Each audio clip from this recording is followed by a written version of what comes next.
जय जिनेंद्र। जैन कहानियों में आज आप सुन पाएंगे आवश्यक मलयगिरी वृत्ति में वर्णित एक कथा। भोजक विष्टि राजा के पुत्र का नाम था उग्रसेन।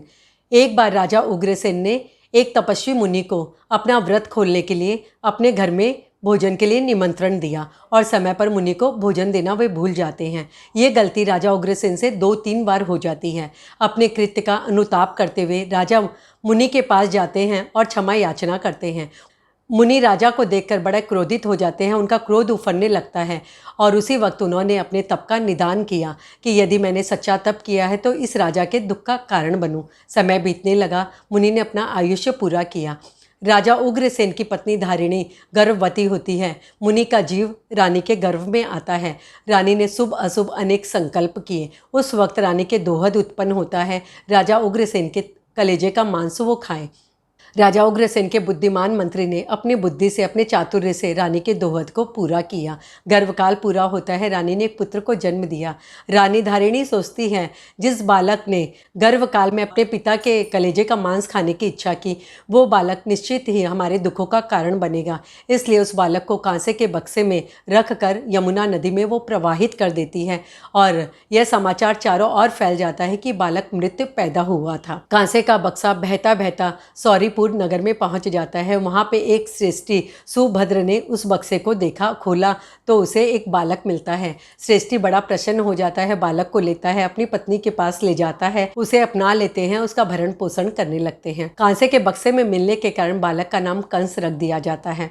बड़ा होता है, बड़ा ही उद्दंड था यह बालक। उनके नाकों चने चबा दिए थे इसने। जैसे ही वो बड़ा होता है, इस श्रेष्ठी दंपति ने निर्णय किया कि वासुदेव के यहाँ नौकरी पर रख दिया जाता है। वासुदेव के घर में कंस ने कलाबाजियां, तलवारबाजियां सीखनी प्रारंभ कर दी थी। उसके रुचि का विषय होने के कारण कंस ने जल्दी ही अस्त्र शस्त्र को चलाने में महारत हासिल कर ली थी और वासुदेव का विश्वास पात्र बन गया था। एक समय जरासंध के शत्रु सिंहरथ को पकड़ने के लिए वासुदेव कंस के साथ जाते हैं। कंस ने वीरतापूर्वक कार्य कर दिखलाया और सिंहरथ को बंदी बना लिया।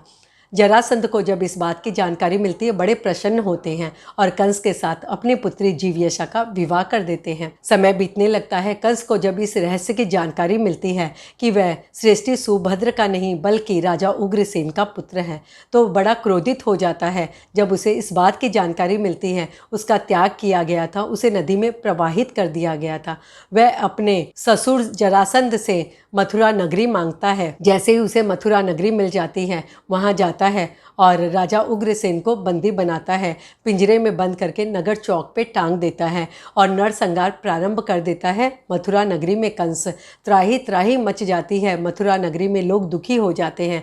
उनके दुख को समाप्त करने के लिए श्री कृष्ण ने कंस का वध किया और उग्रसेन पुनः राजा बन जाते हैं मथुरा नगरी के। ये थी कहानी राजा उग्रसेन की, जो आपने सुनी।